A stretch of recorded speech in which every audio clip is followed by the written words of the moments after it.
18 फरवरी हमारी first news. यहाँ से ना एक इकोनॉमी का क्वेश्चन बन सकता है। बात करेंगे डिपॉजिट इंश्योरेंस की। अगर आपका किसी बैंक अकाउंट में आपने कुछ डिपॉजिट रखा है, हार्डली 1 लाख हो सकता है, 10 लाख हो सकता है या 5 लाख तक हो सकता है, कितने भी हो सकता है। अगर कल वो बैंक डूब जाता है तो अभी जो हमारा एक्ट है और हमारी जो पॉलिसी है उसके अंडर में आपके 5 लाख तक या उसके नीचे आपका जितना पैसा डूब चुका है आपको ना उस पर इंश्योरेंस मिलेगा।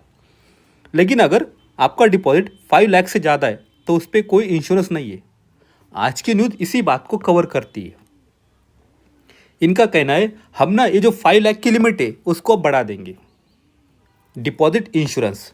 इसके लिए हमारे पार्लियामेंट ने एक एक्ट बनाता है 1961 में, deposit insurance credit guarantee corporation act 1961। इसी के अंडर में आता है deposit insurance credit guarantee corporation, जो काम करता है मिनिस्ट्री ऑफ फाइनेंस के एक डिपार्टमेंट के अंडर में, जिसका नाम है डिपार्टमेंट ऑफ फाइनेंशियल सर्विसेज। यहाँ से प्रीलिम का क्वेश्चन बन सकता है। जब भी बैंक फेल हो जाती है तब आरबीआई अपने स्टेप उठा लेती है और मना कर दी यहाँ से कोई अपना पैसे नहीं निकालेगा बैंक से, कोई कस्टमर नहीं। तब ये जो कॉरपोरेशन है DIGCGC, ये ना आपको आपके डिपॉजिट पे इंश्योरेंस देता है। और ये कॉरपोरेशन बना था 1968 में। अर्लियर डिपॉजिट इंश्योरेंस की प्राइस थी आपकी होती थी 1 लाख, जो 1993 में थी। अभी उसको 2020 में हमने 5 लाख तक किया, जब यस बैंक का मैटर हुआ था, यस बैंक का। अभी इनका कहना है हमने इसको 5 लाख से और ज़्यादा बढ़ा देंगे। तब जो कस्टमर होते हैं उनका कॉन्फिडेंस बढ़ेगा बैंकिंग में, तो अपने डिपॉजिट और बैंक में रख सकते हैं। उनको लगता है अगर बैंक कल डूब जाता है तो हमारे 5 लाख से ज़्यादा चले जाएंगे, क्यों ना हम 5 लाख तक का ही डिपॉजिट रखें। Deposit insurance. अब आते हैं इस सेकंड न्यूज़ पे। यहाँ से प्रीलिम का क्वेश्चन बन सकता है, साथ ही इनडायरेक्टली मेंस में भी क्वेश्चन आ सकता है। जो इलीगल माइनिंग हो रही है तमिलनाडु में बीच सैंड मिनरल की, वहाँ के मद्रास हाईकोर्ट ने CBI को ये केस सौंप दिया है, आप ना जाके इन्वेस्टिगेशन कीजिए। और इस केस में ना हमारे नेशनल सिक्योरिटी का भी इशू है, क्योंकि जो सैंड है उसमें मिलता है रेडियो एक्टिव मिनरल्स, जिसमें होता है मोनोजाइट, जो और है थोरियम का। मद्रास हाईकोर्ट का कहना है यहाँ पे जो माइनिंग हो रही है ना इलीगल, इसके पीछे क्या politician, executive and private miners का कुछ ये तो नहीं है गठबंधन, जिसको कहते हैं कोलूजन, करप्शन एंड कन्वीनियंस। तो इसी पे ना ये जो न्यूज़ की हमने एक इनडायरेक्टली क्वेश्चन करेंगे जो प्रीलिम 2022 में आया था। With reference to India consider the following statement, और हमें ढूंढना है यहाँ पे करेक्ट।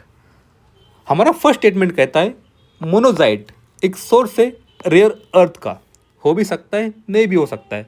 हम ना ये क्वेश्चन सिर्फ हमारी न्यूज़ से सॉल्व करेंगे, इसको हम पेंडिंग रखें। सेकंड स्टेटमेंट कहता है मोनोजाइट जिसमें होता है थोरियम, ये बात बिल्कुल सही है, हमारे यहाँ पे न्यूज़ में भी दिखती है। हमारा सेकंड स्टेटमेंट बिल्कुल सही है। इस हिसाब से हम हमारा ऑप्शन C हटा देंगे। थर्ड स्टेटमेंट पे चलते, monazite occurs naturally in entire Indian coastal Sands in India. ये हो भी सकता है नहीं भी हो सकता है, ऐसी न्यूज़ में कहीं दिया नहीं। न्यूज़ फोकस करती है तमिलनाडु के सैंड माइनिंग पे, इसको भी हम पेंडिंग रखेंगे। 4 आता है in India government bodies only can process और एक्सपोर्ट मोनोजाइट। ये बात बिल्कुल सही है। यहाँ पे देखिए वेदर प्राइवेट माइनर्स एक्सपोर्ट किया है मोनेटाइज को टू फॉरेन कंट्री के लिए, thereby forcing a threat to national security. यहाँ से हमें समझ आता है जो मोनोजाइट होता है उसका प्रोसेस करना, एक्सपोर्ट करना, ये पूरी हमारे पब्लिक सेक्टर का काम है, गवर्नमेंट का काम है। इस हिसाब से ये ना बिल्कुल सही हो जाता है 4 नंबर। अगर आपको यहाँ पे वनली भी दिख जाए तो भी ये सही है। ये तो कोई ट्रैप नहीं कि वनली रखेंगे उसको गलत हो जाएगा, नहीं, ये सही भी हो सकता है। इस हिसाब से हमारा ऑप्शन स्टेटमेंट 4 भी से आता है। हम ना ऑप्शन A हटा देंगे। अब हमारे पास बचा है ऑप्शन B, ऑप्शन D। कुछ भी हो जाए ऑप्शन एक बिल्कुल सही बन जाएगा। मोनोजाइट एक सोर्स है रेयर अर्थ का। ऑप्शन ऐसे बने क्योंकि दोनों ऑप्शन में हमें एक कॉमन दिखता है, दो भी कॉमन दिखता है, चार भी कॉमन है। बस 3 नंबर का हमें पता चलना चाहिए। क्या इंडिया के पूरे कोस्टल स्टेट को वहाँ पे मिल रहा है हमें मोनोजाइट? इसका आंसर आप ना कमेंट बॉक्स में दे सकते हैं।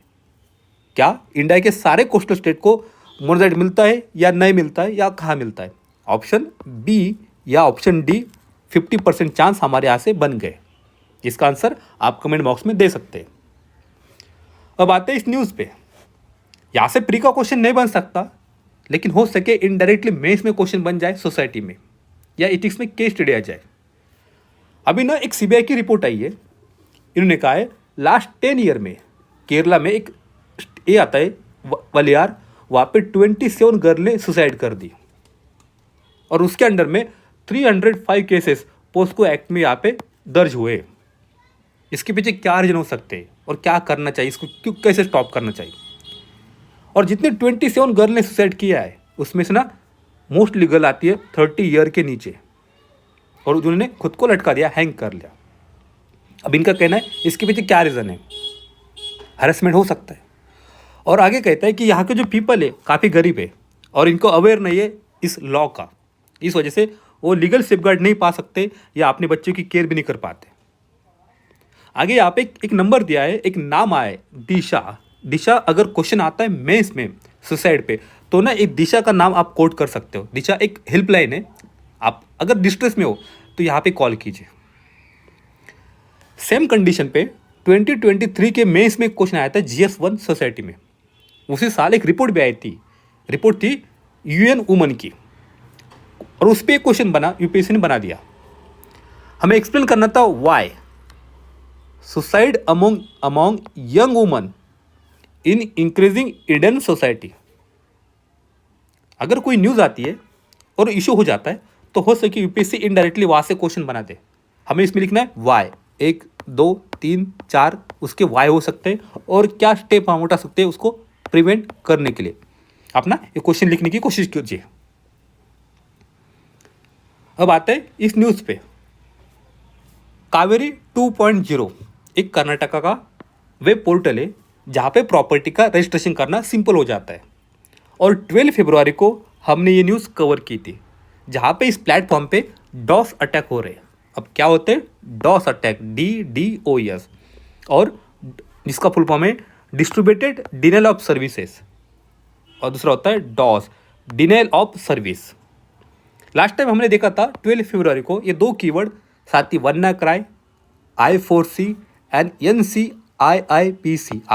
अपनी नोट्स को जाके ये रिवाइज कर लीजिए। हम आज का टेक्स्ट कंटेंट पेज का आर्टिकल देखेंगे। DoS, distributed denial of service attack, ये ना एक मैलिशियस अटेम्प्ट होता है जो डिस्टर्ब करता है एक फंक्शन ऑफ टारगेटेड सर्वर का, सर्विसेज का या नेटवर्क का। इसमें आया है कावेरी 2.0, और ना एक बहुत सारे रिक्वेस्ट भेज देता है, इंटरनेट ट्रैफिक बढ़ा देता है उस पोर्टल पे, उस सर्वर पे। इस वजह से सर्वर डाउन हो जाता है।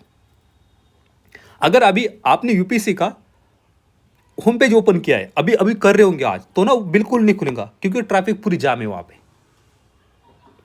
सेम कंडीशन डॉस में होती है।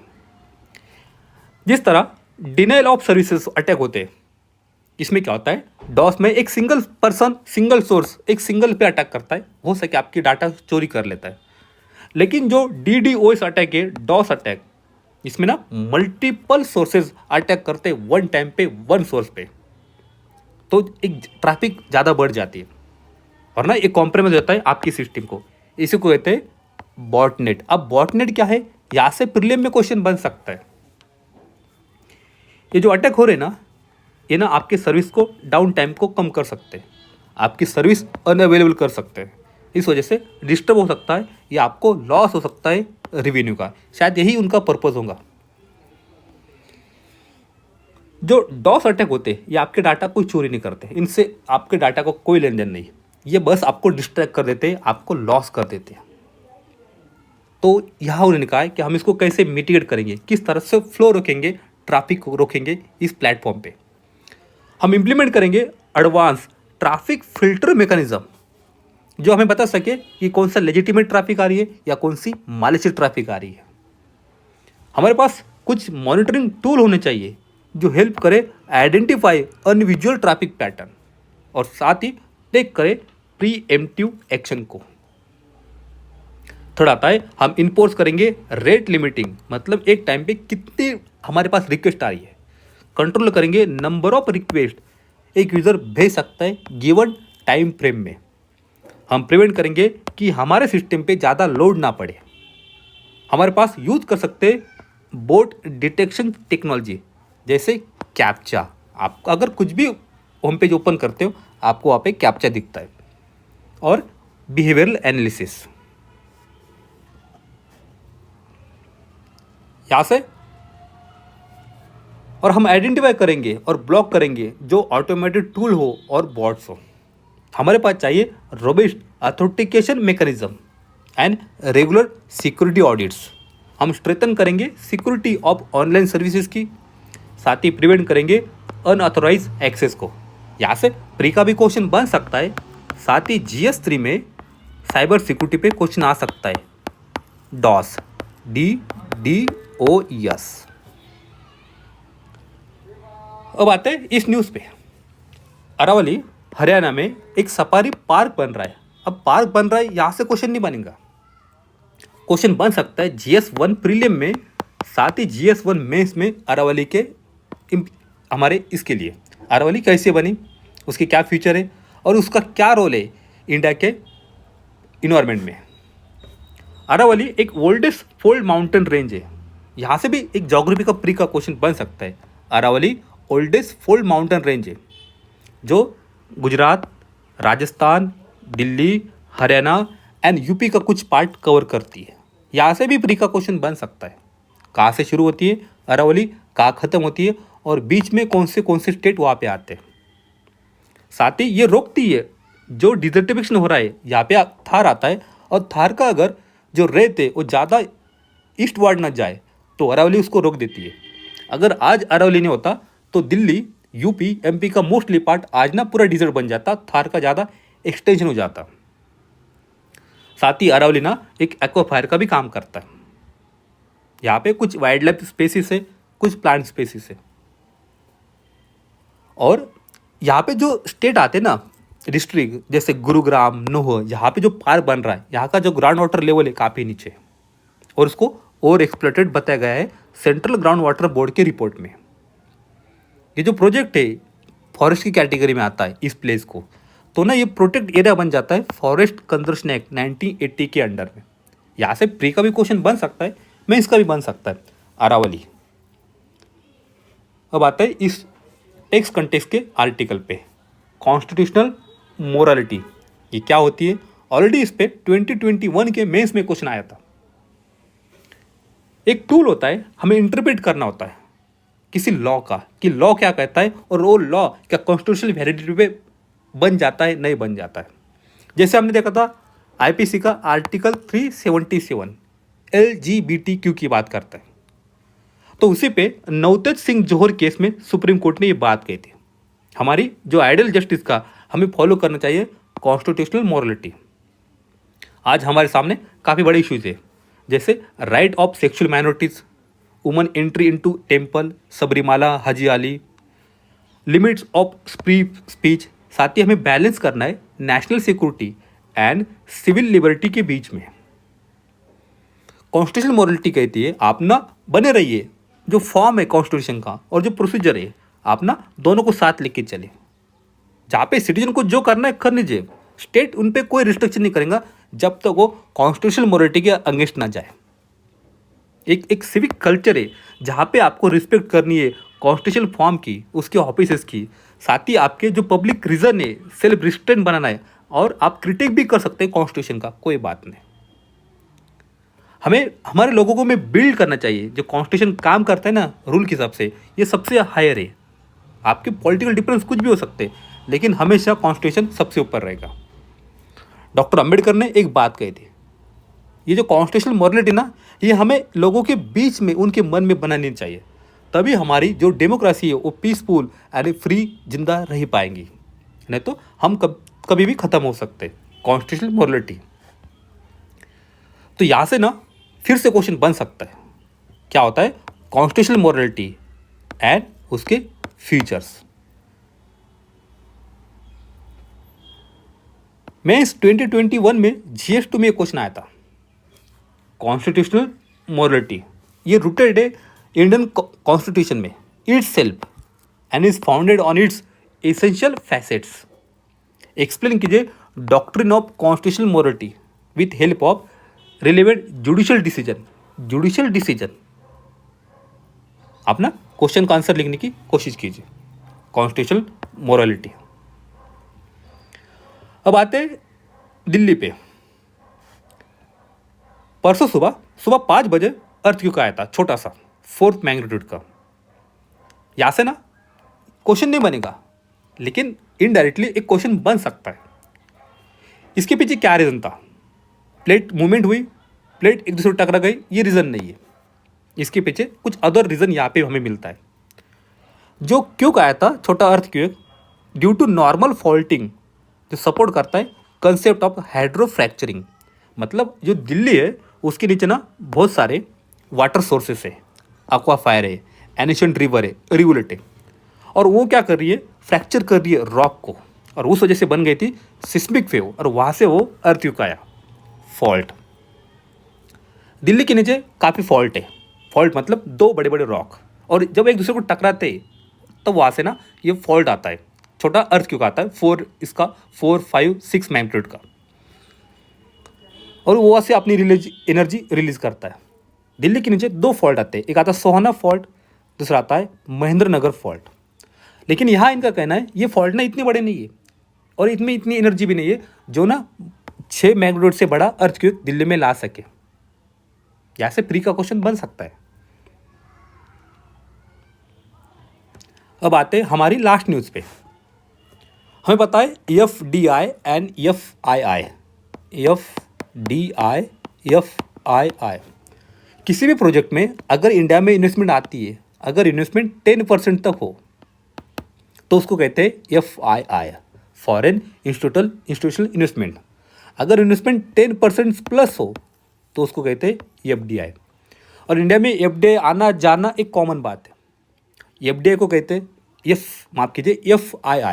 FII जाना आना कॉमन बात है। ये चाहते ज़्यादा प्रॉफिट, कम समय में ज़्यादा प्रॉफिट, FII का मोटो है। आज अगर जापान का मार्केट हाई चल रहा है तो सारे इन्वेस्टमेंट इंडिया से उठा लेंगे और जापान चले जाएंगे। इसको कहते हैं हॉट मनी मतलब जहाँ प्रॉफिट वहाँ भागो।